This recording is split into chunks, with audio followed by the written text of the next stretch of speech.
여러분 안녕하십니까? 뉴스라이브 문을 엽니다. 올해 서울의 개별 공시지가가 지난해에 비해 12% 이상 상승했습니다. 이미 어느 정도 예상은 됐지만 실거래가가 반영돼 중구와 강남구, 영등포, 서초 등이 15% 이상 오르며 상승세를 이끌었습니다. 오늘 뉴스라이브에서 올해 발표된 서울 공시지가 자세히 살펴봅니다. 5월 31일 뉴스라이브 지금부터 시작합니다. 오늘의 헤드라인입니다. 서울시가 코레일과 광운대 역세권 개발에 대한 구체적인 논의를 시작했습니다. 빠르면 2021년 착공할 전망입니다. 둔촌주공 재건축단지 성면 감시단 주민들이 강동구청에 항의하는 집회를 열었습니다. 협의와 소통 없이 감시단을 독단적으로 운영한다는 주장입니다. 서울 공시지가가 지난해 대비 12.35% 상승했습니다. 중구가 20%를 넘었고 이어서 강남구와 영등포구, 서초, 성동구 순입니다. 어제 저녁 동작대교 밑을 지나던 크루즈선이 좌초되는 사고가 발생했습니다. 탑승객 26명은 전원 구조됐습니다.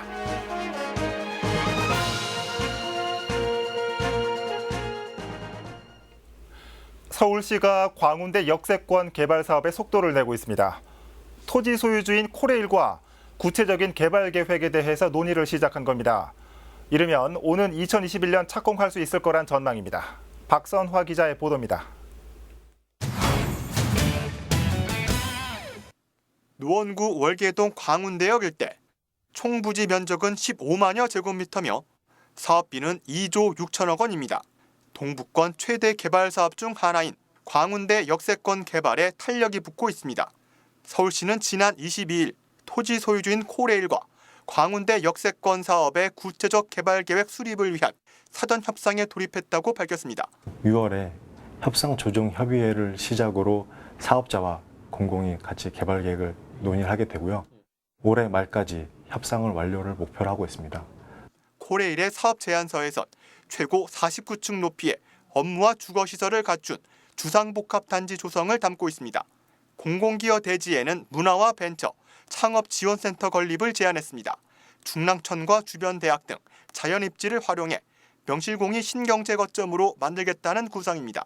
업무시설, 상업시설, 주거, 문화시설 등을 현재 도입을 제안을 하였고요. 주변 대학의 인적 기술 자원들을 활용해서 지역 특화 및 그 지역의 자족 기능을 강화하고자 하는 방안을 담았습니다. 서울시는 올 하반기까지 사전 협상을 마무리 짓고 내년 상반기 도시관리계획 입안 등 행정 절차를 진행할 계획이라고 설명했습니다. 이르면 2021년 착공할 수 있을 것이라고 전망했습니다. 들라이브 서울경기케이블TV 박선화입니다. 둔촌 주공아파트 재건축 공사 현장에서 활동하고 있는 성면 감시단의 부실 운영 논란이 일고 있습니다. 구청의 독단적인 감시단 운영을 비롯해 성면 감시와 관련된 구청장 공약이 지켜지지 않고 있다는 지적이 잇따르고 있습니다. 자세한 내용을 박영찬 기자가 취재했습니다. 피켓을 든 주민 수십여 명이 거리에서 목소리를 높입니다. 강동구 둔촌주공 아파트에서 활동하는 성면 감시단 주민들이 강동구청의 부실한 행정을 규탄하기 위해 거리에 나선 겁니다. 강동구 둔촌동을 중심으로 성면 이슈가 부상하게 된 건 지난해 말. 둔촌주공 아파트 재건축 공사에 앞서 단지 전역에 매장된 성면의 양이 수십만 평에 달할 것으로 추정된다는 사실이 알려지면서 지역 주민과 학부모를 중심으로 성면 비상대책위원회가 꾸려졌습니다. 여기에 행정 지원에 나선 강동구청이 별도의 조례를 만들면서 성면 감시단이 출범하게 된 겁니다. 성면의 안전한 처리를 위해 민간이 협력한 전국 첫 번째 사례로 대대적인 홍보도 이루어졌습니다. 그런데 성면 감시단을 지원하기 위한 구청의 행정력이 기대에 미치지 못한다는 비판이 이어지면서 감시단에 참여한 주민들을 중심으로 부실 운영 논란에 휩싸인 겁니다. 주민들은 협의와 조율을 통해 성면 감시단을 운영하기로 했음에도 강동구청이 독단적으로 감시단을 운영하려 했다며 반발하는 모습입니다. 주민 의견을 청취한다는 목적으로 구청에서 별도의 SNS 대화방을 만들었지만 의견 청취는 고사하고 일방적인 통보만 받았다는 주장입니다. 조를 짜기 위해서 요일을 다 알려달라고 하셔서 요일을 다 올리니까 또 3시간 만에 번복을 하시고 합당한 이유 없이 선착순 2명 모집하겠다. 굉장히 왔다 갔다 하는 행정을 보이고 있고요. 톡에도 답이 없으시고 전화를 해도 바쁘다라는 말로만 일관하고 있어서 여기에 구청장 공약 사항이 지켜지지 않고 있다는 것도 논란의 불씨를 키우는 부분입니다. 성면 해체 작업 후 혹시라도 남아있을지 모를 성면을 파악하기 위한 잔재물 조사 지원을 공약했음에도 관련 활동이 전혀 이루어지지 않고 있기 때문입니다. 주민들은 재건축 대상 6천여 세대 중 600여 개에 달하는 세대에서 제대로 된 성면 조사가 이루어지지 않았는데도 일부 건물을 중심으로 철거가 진행되고 있다는 것에 분통을 터뜨립니다. 840세대 중에서 600여 세대에 이르게 누락이 발견된 거예요, 지도상에서. 그러면 성면인지 아닌지 시료 채취도 없이 그냥 성면 해체가 이루어졌고 그게 건물 철거가 돼서 지금 증거도 없는 상황이고 정말 성면 폐기물이 일반 폐기물로 둔갑하는 그런 상황이라고 저희는 보거든요. 감시단 운영을 지원하는 강동구청 측은 작업 후 성면 잔재물을 조사할 수 있게 해달라는 주민들의 요구에 대해 조합 측의 반대와 현행법의 미비로 성면 잔재물 조사는 받아들이기 어렵다는 입장입니다. 저희는 사실 공무원이잖아요. 공무원이기 때문에 저희가 이거 하나하나 이거 문자 보내는 것도 이렇게 뭐 해결되기는 조금 한계가 있거든요. 공사가 지금 지연 지불에 대해서 조합 측에 지금 불만이 이제 고조된 상황이거든요. 저희 부의 입장에서는 지금 법규전이 없는 거를 그런 거를 이렇게 강요할 수는 없는 사항이고. 한편 강동구청은 취재가 진행되는 동안 별도의 서면 답변을 통해 감시단 개인에게 유선 연락을 하는 방향으로 운영 방식을 개선하겠다고 밝혀왔습니다. 딜라이브 서울 경기 케이블 TV 박영찬입니다.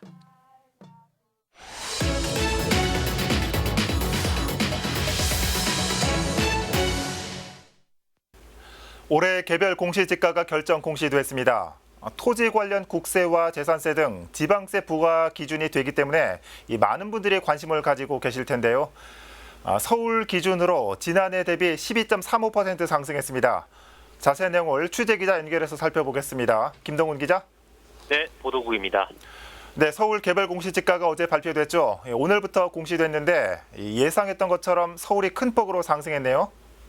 네, 그렇습니다. 올해 공시지가는 전국 평균 8.03% 올랐는데 서울은 그보다 4%포인트 높은 12.35% 오른 것으로 나타났습니다. 예.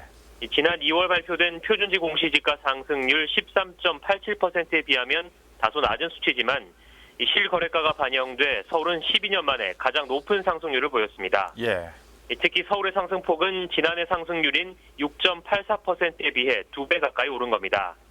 광화문 광장 조성과 영동대로 통합개발 등 굵직한 사업들에 대한 기대 심리가 반영됐고 또 여기에 비싼 땅들에 대한 정부의 공시가격 현실화 정책도 반영됐다고 볼 수 있습니다. 예. 서울에서는 어느 지역이 가장 높은 상승을 보였습니까? 강남이 여전히 1등을 했습니까? 네, 올해는 아닙니다. 올해 상승률 1위는 강남구가 아니라 중구가 차지했습니다. 예. 중구는 서울자치구 중 유일하게 20% 넘게 상승했는데요. 지난해 대비 20.49% 오른 모습입니다. 여기에는 전국에서 가장 비싼 곳인 명동 땅값이 반영됐고 도심권 실거래가가 반영된 것이 큰 영향을 미쳤습니다. 예. 이어서 강남구가 18.74% 상승했습니다. 수서 역세권 복합개발과 신사동 가로수길 상권 활성화 등이 주요 상승 원인으로 분석됩니다. 네. 이어서 영등포구는 18.2%, 서초구 16.49%, 성동구 15.36% 순으로 서울의 상승세를 이끌었습니다. 서울에서 가장 비싼 땅은 명동의 네이처 리퍼블릭 부지입니다. 예. 1제곱미터당 1억 8,300만 원, 평당 6억 400만 원으로 16년째 1위를 차지했습니다. 네. 마지막으로 이 개별 공시지가 열람 방법 설명해 주실까요? 네, 오늘부터 공시된 개별 공시지가는 이 서울부동산 정보광장 또는 일사편리 서울부동산 정보조회 시스템에서 확인할 수 있습니다. 예. 이의가 있을 경우 7월 1일까지 일사편리 부동산 통합 민원이나 각 자치구 동주민센터에 이의 신청서를 제출할 수 있습니다. 개별 공시지가는 각종 세금의 부과 기준으로 사용되기 때문에 꼼꼼히 살펴보시면 좋을 것 같습니다. 네. 지금까지 보도국에서 전해드렸습니다. 네, 김동훈 기자였습니다. 2019년 개별 공시지가 서울시 위주로 살펴봤습니다.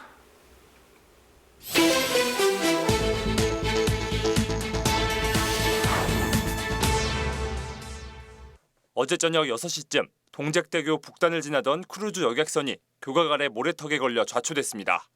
당시 여객선에는 승객 23명과 승무원 3명 등 모두 26명이 타고 있었지만 출동한 119 특수구조단에 의해 20분 만에 전원 구조됐습니다. 소방당국은 여객선이 수심이 낮은 구간을 운행하다 모래턱에 걸린 것으로 보고 정확한 사고 원인을 조사하고 있습니다. 어젯밤 10시쯤 강북구 수유동의 한 병원에서 화재가 발생했습니다. 이불로 입원 중이던 환자 21명이 대피했고 내부 장비 등이 불에 타 소방서 추산 3천만 원 상당의 재산 피해가 났습니다. 소방당국은 건물 1층 치과의원에서 불이 시작한 것으로 보고 있습니다. 뉴스라이브 사건 사고였습니다.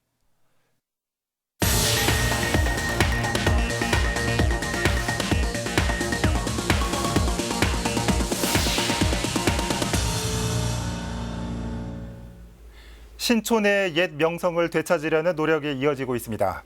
서대문구는 신촌 지역을 청년 문화의 메카로 만들겠다는 계획입니다. 그 일환으로 신촌역 앞에 문화예술공간이 문을 열었습니다. 이혜진 기자가 현장에 다녀왔습니다. 도시재생 사업이 한창인 신촌역 앞. 노후됐던 건물은 사라지고 그 자리에 번듯한 건물이 들어섰습니다. 건물 입구가 고래의 입모양을 닮았다 해서 이곳은 파랑고래라 불립니다. 신촌 지역에서 진행 중인 청년문화 사업을 기획하고 이끌어갈 전진기지 역할을 맡았습니다. 문화를 기획하는 젊은이들이 함께 모여서 아지트로 기획할 수 있는 공간을 만들었기 때문에 이곳에서 공연과 행사 그리고 강연들을 기획해 나가신다고 하면 그야말로 청년의 공간으로 계속 되어질 수 있을 거라고 생각합니다.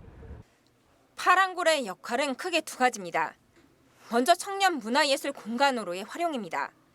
이곳엔 회의실과 공연 연습실, 그리고 소규모 공연장이 갖춰져 있습니다.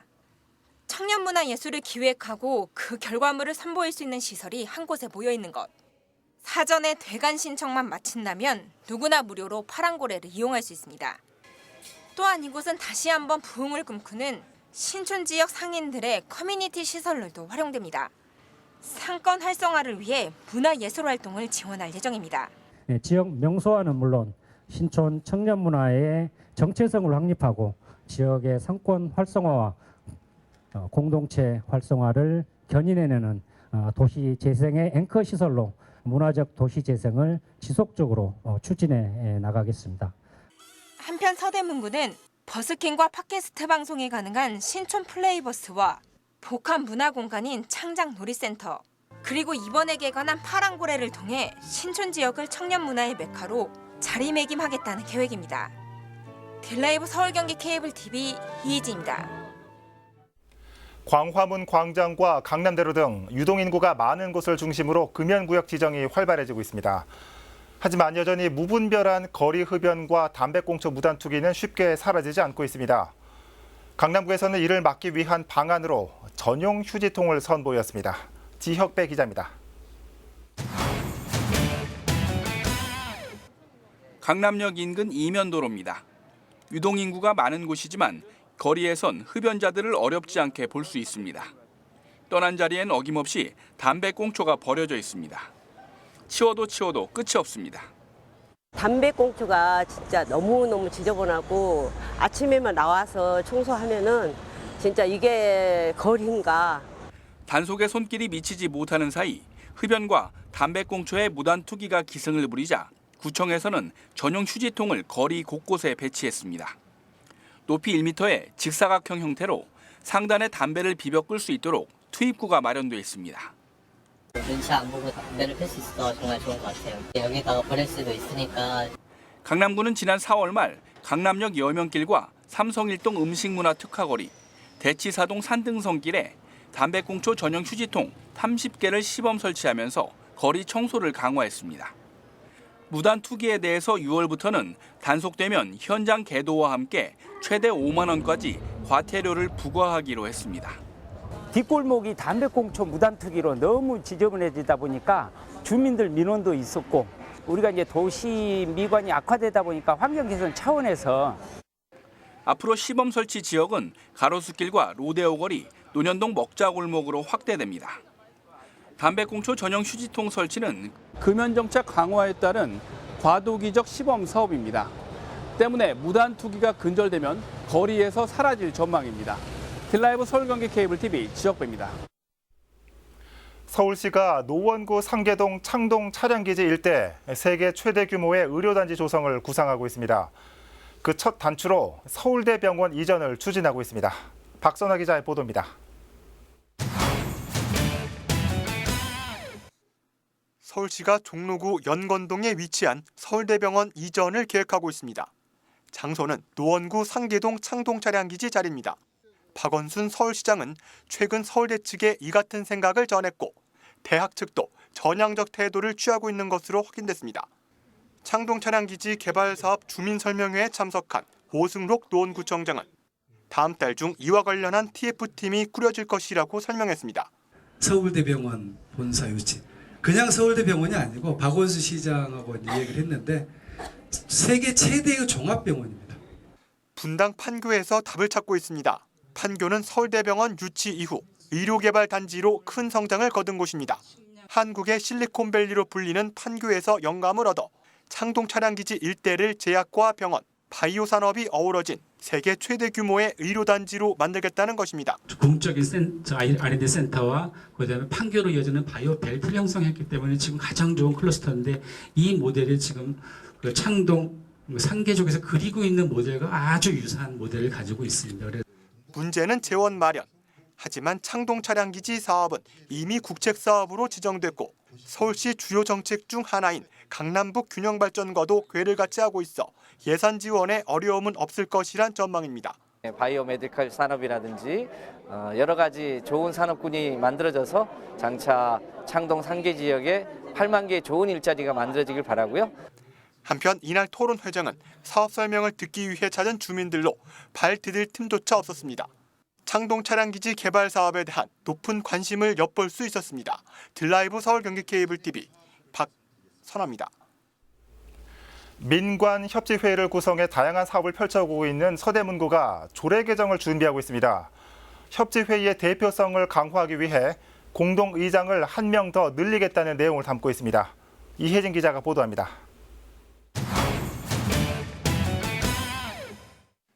(3년차에) 들어선 서대문구 민간협치회의. 현재 주민과 공무원 등 35명이 활동하며 다양한 민간협치 사업을 진행하고 있습니다. 그동안 어린이집에 로컬푸드를 직거래해주는 슬로푸드 사업과 홍제천 테마길 만들기 사업 등을 통해 가시적인 성과도 거뒀습니다. 올해도 민간협치 사업 예산 10억 5천만 원이 편성돼 사업을 추진 중에 있습니다. 이런 가운데 민간협치 활성화 조례를 다시 한번 개정하려는 움직임이 일고 있습니다. 서대문구의회 차승현 의원은 민간협치회의 대표성을 확보하기 위해 현재 2명으로 구성된 공동의장을 3명으로 확대하는 방안을 내놓은 것. 또 협치회의 구성원을 50명까지 늘리자는 의견입니다.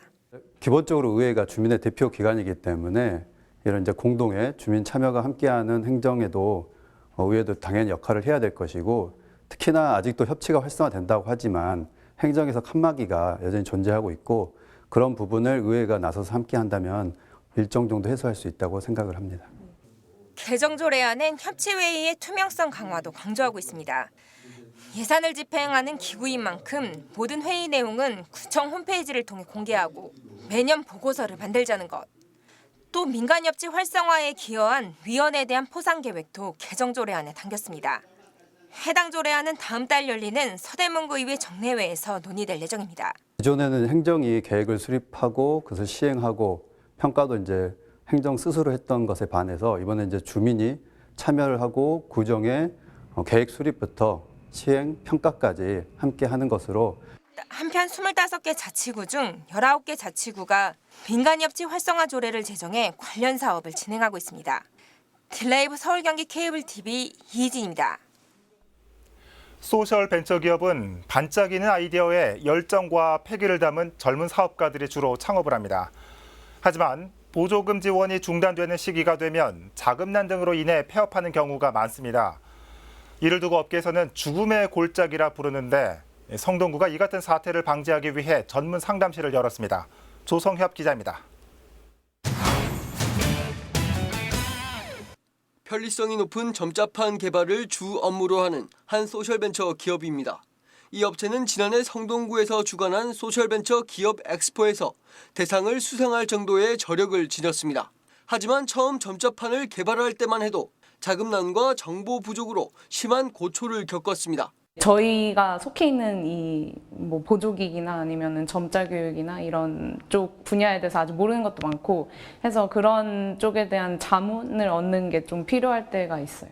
소셜벤처 기업은 초기 자본금이 충분치 않은 탓에 정부 등의 보조금이 끊기는 1, 2년 뒤면 폐업 수순을 밟는 경우가 부지기수입니다. 업계에선 이 시기를 죽음의 골짜기라 부르는데 이때 투자나 융자를 받지 못하면 결국 회생하지 못한다는 말이 정설처럼 굳어져 있습니다. 성동구엔 현재 260여 개의 소셜벤처가 있지만 투자나 융자 부족으로 추가 개발을 못하거나 개발을 중지한 경우가 수십여 곳에 달합니다. 반면 소셜벤처 창업을 위해 성수동 등으로 입주를 희망하는 예비 창업가들도 많은 상황. 이에 성동구가 소셜벤처 기업의 창업과 기존 업체들의 투자 유치 등을 돕는 전문 상담실을 열었습니다. 교육이나 창업, 그리고 네트워크, 엑셀레이팅까지 한 번에 한 곳에서 진행할 수 있게 그런 전문 무료 상담 서비스를 제공하려고 이름하여 소셜벤처 창업 상담실. 이곳에선 정부 보조금 신청 방법과 은행 등의 융자 상품을 소개받을 수 있고 대기업의 투자 유도에 대해 컨설팅합니다. 또 창업 초기 가장 난제로 꼽히는 팀 구성과 인력 배치 등의 노하우도 얻을 수 있습니다. 단계마다 이제 이용할 수 있는 그런 자금들이 있을 것 같아요. 그럼 그런 것들에 대한 좀 종합적인 안내와 그리고 세부적인 그런 자금들을 이용할 때 어떤 프로세스와 어떤 점들을 이제 좀 고려를 하셔야 될지 그런 안내가 같이 좀 들어가게 될 것 같습니다. 소셜벤처 상담실은 6월 3일부터 운영합니다. 상담은 전화 또는 온라인, 직접 방문을 통해 가능합니다. 딜라이브 설경기 케이블 TV 조성엽입니다.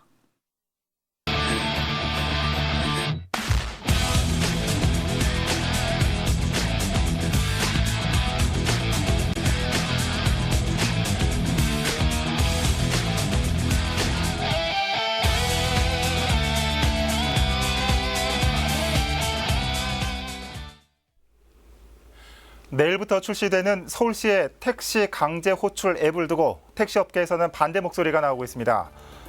무조건 손님을 받아야 하느냐, 사업권 침해 아니냐는 주장인데 서울시가 승객에게 추가 콜비를 부담시킨다는 카드를 내놓았지만 여전히 볼멘 목소리입니다.